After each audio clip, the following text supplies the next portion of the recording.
Bab 23 Jus dan Cemilan. Seakan sudah jadi kebiasaan untuk kita. Di saat diberi sakit akan mengeluh, tapi lupa akan nikmat sehat yang sebelumnya sudah Allah berikan. Di saat diberi sakit malah mempertanyakannya. Kapan aku sembuh? Lupa telah berapa banyak Allah beri nikmat sehat. Lupa bahwa begitu banyak nikmat sehat yang Allah beri. Sakit itu adalah fitrahnya tubuh kita karena kita diciptakan terbatas, hanya Allah yang tak terbatas. Sakit adalah penggugur dosa. Kenapa? Karena terkadang di saat sakit itulah yang membuat kita banyak menyebut nama Allah, banyak istighfar memohon kesembuhan. Tapi saat sehat, kita lupa, kita lalai, kita sibuk dengan dunia. Sudahkah kita bersyukur? Dipeluk sama istri itu sesuatu banget, apalagi buat pengantin baru. Yang pengantin lama jangan mau kalah ya. Alfian menuruni tangga dengan kebahagiaan yang terpancar begitu nampak dari raut wajahnya. Bahkan dia sampai tidak sadar banyak mata yang memperhatikan. Wui, Huafe, lo tuh ya udah kayak nyamuk yang gak berhenti berdengung di telinga, pengen gue tepuk. Lebay, lo tuh yang sepanjang jalan senyum-senyum sendiri, hayo. Kepo, kepo sama adik ipar tuh berpahala, sambil memainkan matanya dengan genit. Yalah abang ipar. Gimana Fa? Baik, jawab Alfian yang langsung membuka laporan beberapa pasien setelah sampai di ruangannya. Bukan itu, maksud gue hubungan lo sama Fatimah. Alfian bukan menjawab malah hanya melirik Hafiz sesaat lalu kembali fokus ke filenya. Tapi kalau gue lihat, kayaknya, ada sesuatu yang gimana gitu. Gue mau ke ruang pasien, ujar Alfian dan berlalu meninggalkan Hafiz. Mentang-mentang udah sah, lupa dia, awas entar, gerutu Hafiz. Gue dengar, ujar Alfian sembari berlalu. Tapi gue bahagia lihat kalian, batin Hafiz sembari tertawa kecil. Siang ini Fatih dan Arafah sudah kembali ke pondok. Selama Fatimah sakit Arafah banyak menghabiskan waktu di rumah Uma, dan juga sekali ke RSH melihat sang adik. Alhamdulillah Fatimah sudah sadar dan kondisi juga membaik. Arafah pun memutuskan untuk kembali ke pondok. Sempat dicegah oleh Fatimah, karena masih ingin bermain dengan Adam. Kini Adam sudah mulai lasak, dan super aktif. Di usia menginjak 7 bukan, dia sudah berani rambatan. Ada yang tahu rambatan gak? Kalau emak-emak biasa tahu, rambatan itu jalan tapi berpegangan, seperti jalan mengitari meja. Alhamdulillah kita sampai. Langsung ke rumah ya, Abah mau lihat santri-santri. Iya bah, jawab Arafah dengan mode Adam. Dalam perjalanan ke ruangan santri-santri, Fatih bertemu dengan Iqbal. Loh Bal, kok tumben, ini kan bukan akhir pekan. Oh iya, aku ambil cuti, Nadira demam dan pengen dibelikan makanan. Nadira demam, sudah dibawa ke klinik. Nadira adalah adik semata wayang Iqbal, yang sedang mondok di Ponpes Fatih. Sudah lebih baik kok. Oh ya gimana kabar Fatimah? Iqbal sempat mendengar kabar Fatimah, bahkan kabar pernikahan yang dia jalani. Iqbal pun sangat salut dengan keputusan Alfian, jika dirinya ada di posisi Alfian, dia tidak akan mampu mengambil keputusan sebesar itu. Allah selalu memberi apa yang kita butuhkan. Alhamdulillah, tinggal pemulihan. Menurut dokter ini suatu karunia besar Allah. Fatimah bisa sadar bahkan tapi mengalami gangguan apapun, hanya cedera di kaki yang harus diterapi. Alhamdulillah, aku seneng dengarnya. Dan aku juga salut dengan perjuangan dokter Alfian. Iya, dia begitu gigih. Ya udah aku ke santri-santri dulu, karena kami mau mengadakan bantuan sosial untuk masyarakat sekitar pondok, yuk masuk juga. Fatih dan Iqbal pun masuk ke aula yang sudah dipenuhi beberapa santri yang menjadi panitia bansos yang akan mereka adakan. Di kediaman Abi, nampak Fatimah yang dengan mencoba menggerakkan kakinya di taman belakang. Jangan terlalu dipaksa. Uma, gak kok Uma nih juga pelan-pelan. Nih, sembari menyodorkan buah mangga yang sudah Uma potong. Jazakillah khairan Uma soleha. Wajazakillah khairan soleha Uma. Ada tawa kecil yang terukir. Uma tak pernah sekalipun membayangkan akan hal seperti ini sejak dokter menyampaikan prediksinya. Tapi Allah menunjukkan, tak ada yang mustahil baginya. Gimana sama Al? Gimana apanya Uma? Ya gimana kalian? Jangan bilang karena rasa canggung kalian tidur beda ranjang. Fatimah hanya menyunggingkan senyuman sembari melirik sang Uma sesaat. Fa, Uma tahu kalian pasti canggung, tapi ingat kalian sudah suami istri, sah di mata hukum dan negara, tinggal kamu tanda tangani saja surat-surat yang belum bisa kamu tanda tangani di waktu kamu belum tersadar. Fatimah masih memilih diam sembari memakan buah yang ada di depannya. Toh dia pun pria yang kamu pilih, kamu terima hitbahnya, bedanya kalian melaksanakan pernikahan dalam kondisi kamu sedang tak sadarkan diri. Pihak kuasa setuju, karena memang kalian sudah mengajukan pernikahan kalian. Uma dan Abi dulu juga tak ada kata PDKT atau apalah istilah anak sekarang, bahkan proses pengenalan kami sangat singkat, berbeda dengan kalian yang sudah terbilang lama saling mengenal. Canggung sudah pasti, tapi saat ijab kabul itu telah terucap, maka segala hak dan kewajiban kita sudah pindah ke suami, bahkan surgamu bukan lagi di Uma, surgamu ada pada suamimu. Makasih ya Uma, Fa akan selalu ingat nasihat Uma.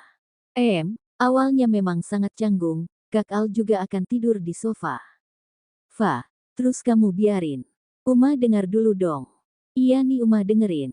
Tapi Fa tarik tangan Kak Al, ujar Fatimah dengan malu-malu. Dan Uma mengukir senyum mendengar perkataan Fatimah. Terus, Fa minta Kak Al tidur di ranjang, jawabnya dengan memejamkan mata menahan malu. Uma malah menghujani Fatimah dengan ciuman, lalu memeluknya erat. Uma, Fa sesak. Iya maaf sayang, sembari melepas pelukannya. Tapi Fa malu tahu Uma, karena Fa yang minta. Gak perlu malu, yang Fa lakukan udah benar. Tapi Fa belum bisa melakukan kewajiban Fa, bahkan sekedar menyiapkan sarapan untuk Kak Al. Sayang, Al itu begitu mencintai kamu, dia sangat paham kondisi kamu, Uma dan Abi yakin Al sangat paham akan itu. Dan itu yang buat Fa merasa sangat bersalah. Sekarang lebih baik Fa fokus ke kesehatan dan jalani terapi, biar bisa cepat sehat, biar bisa belajar masak untuk suami, ujar Uma sembari menyematkan candaan. Uma, kan Fa malu gak bisa masak. Kita belajar nanti. Sekarang, ajak Fatimah. Sekarang, emang bisa. Bantu-bantu dikit boleh kan Uma? Nanti Fa kelelahan. Gak, ayolah Uma, setidaknya walau bukan Fa sendiri yang masak. Oke, yok, mau masak apa kita? Sembari mendorong kursi roda menuju dapur. Kita telepon Bunda, Kak Al sukanya apa? Oke, Fatimah dan Uma tadi menyempatkan menelpon Bunda menanyakan makanan kesukaan Alfian. Al itu suka dengan rawon, ada telur asin bebek, sambalnya jangan terlalu pedas, dia gak tahan makan pedas, hehehe. Tapi secara keseluruhan dia gak pilih-pilih makanan, apapun dimakan, yang penting yaitu, jangan terlalu pedas, tambah Bunda. Itu obrolan singkat Fatimah dan Bunda. Kamu kenapa senyum-senyum sendiri? Tanya Uma sembari mengeluarkan sayuran di dalam kulkas. Keringat waktu Kak Al kepedesan, hehehe. Emang pernah lihat? Pernah Uma, gak sengaja ketemu dan makan bareng, sama Indah dan Kak Hafiz juga. Kok bisa kepedesan? Iya, dia pesan sama seperti pesanan Fa. Hehehe, dia belum tahu anak Uma ratunya pedas, balas Uma sembari tertawa kecil. Jadi kita masak apa Uma? Ayam bakar, sambal kecap, dan cak kangkung aja ya. Gak ada dagingnya untuk buat rawon. Kluweknya yang gak ada, harus ke pasar dulu, besok pas Bibik ke pasar biar dibeli. Kluwek tuh yang gimana sih Uma?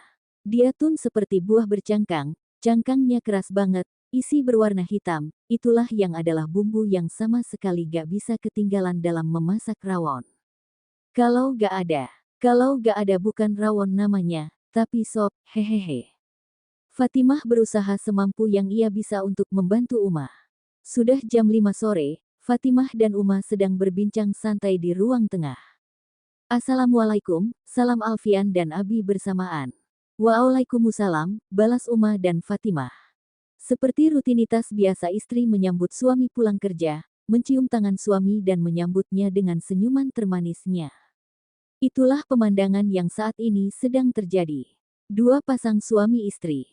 Yang satu pasangan lawas, yang satu pasangan baru.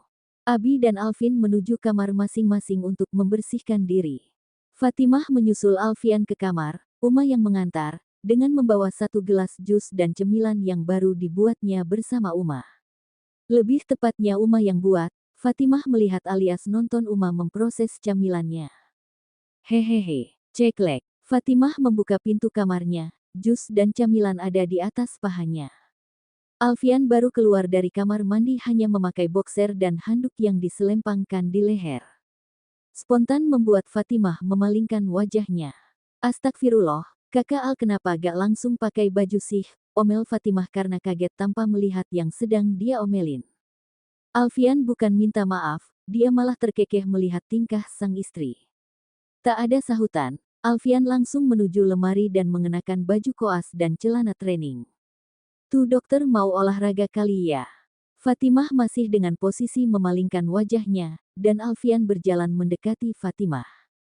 Udah nih, ucapnya saat sudah berada tepat di hadapan Fatimah dengan sedikit tawa kecil. Fatimah bukan menjawab malah mengerutkan bibirnya kesal. Bisa-bisanya bukan langsung pakai baju, Fa kan kaget. Tapi kan Kak Al suami Fa. Ih, tahu ah, batin Fatimah gak menentu. Tambah cantik kalau kayak gitu, canda Alfian sembari terkekeh. Kak Al, kini wajahnya malah merah merona mendengar candaan sang suami. Kenapa, Kak Al salah ngomong ya? Gak tahu ah. Nih, tapi Fa buatkan jus dan camilan, sambil memberikan yang ada nih nampan ke Alfian. Fa yang buat, untuk jus murni Fa yang buat. Serius, pasti enak, yuk, sambil mendorong kursi roda menuju sofa yang ada di kamar. Diletakkannya nampan yang berisi jus dan camilan di atas meja, dan Alfian duduk di sofa, sedang Fatimah masih setia di kursi rodanya, hanya posisinya tepat di depan Alfian. Bismillahirrahmanirrahim. Seger jusnya. Selesai minum jus Alfian berlanjut memakan camilannya. Himim, enak, Nifa yang buat. Enak loh. Ngeledek Faya. Kok ngeledek sih, serius ini enak. Ya enak lah kan Uma yang buat, Uma kan koki terbaik. Fa mana bisa buat makanan seenak itu, jawabnya sendu. Fa cuma bantu lihatin doang, tambahnya. Hari ini cuma lihat, bentar lagi Fa pasti bisa buat sendiri, ujar Alfian yang melihat raut sedih dari mata sang istri. Hei, kok jadi mendung sih? Gak apa-apa, tahu gak, disambut istri pulang dengan senyuman itu adalah nikmat yang luar biasa, banyak loh di luar sana, suami pulang ada yang istrinya malah marah-marah. Ngeluh sana-sini, ada juga yang sibuk dengan handphonenya. Tapi apa yang kakak dapat hari ini? Pulang disambut istri, dibuatkan jus dan disuguhkan camilan, terus masih pantas kakak ngeluh. Fa itu kan bukan gak bisa, tapi belum bisa. Udah dong jangan ngambek, kakak gak punya pengalaman ngerayu istri yang ngambek, soalnya baru punya satu istri, baru lagi. Mendengar ucapan Alfian malah membuatnya menatap Alfian intens. Jadi kakak mau nambah istri? Tanyanya dengan wajah kesal. Bukan gitu maksud kakak, dengan sedikit tawa. Fatimah malah menjalankan kuris rodanya menjauh dari posisi Alfit. Bercanda sayang, sambil mengejar Fatimah. Mendengar kata sayang yang terucap membuat Fatimah menghentikan kursi rodanya. Jantung seakan mau terbang dari sangkarnya. Sayang, batinnya. Alfian pun sudah berada tepat di hadapan Fatimah. Alfian memposisikan duduk di depan Fatimah. Kakak bercanda, serius. Tadi Kak Al bilang apa? Kakak bercanda. Sebelumnya, bercanda ups, sambil menutup mulutnya dengan tangan kanannya. Fatimah menyunggingkan senyuman mendengar kata Al barusan, ada rasa malu juga terpancar jelas. Kenapa ditutup mulutnya? Nyesel panggil Fa sayang. Ya gak lah, jawab Alfian cepat. Fatimah tak menjawab hanya senyuman yang ia berikan. Emang boleh kakak panggil Fa sayang? Gak boleh, sambil memalingkan wajahnya. Gak boleh ya udah, gak apa-apa. Mendengar jawaban Alfian Fatimah langsung menatap sang suami, bukan membujuk malah santai aja. Tapi kakak bakal tetap panggil istri kakak ini dengan panggilan Sa, yang lanjutnya saat mata Fatimah tepat di hadapannya. Mendengar jawaban Alfian malah menghadiahi Alfian dengan cubitan di lengannya. Sakit sayang.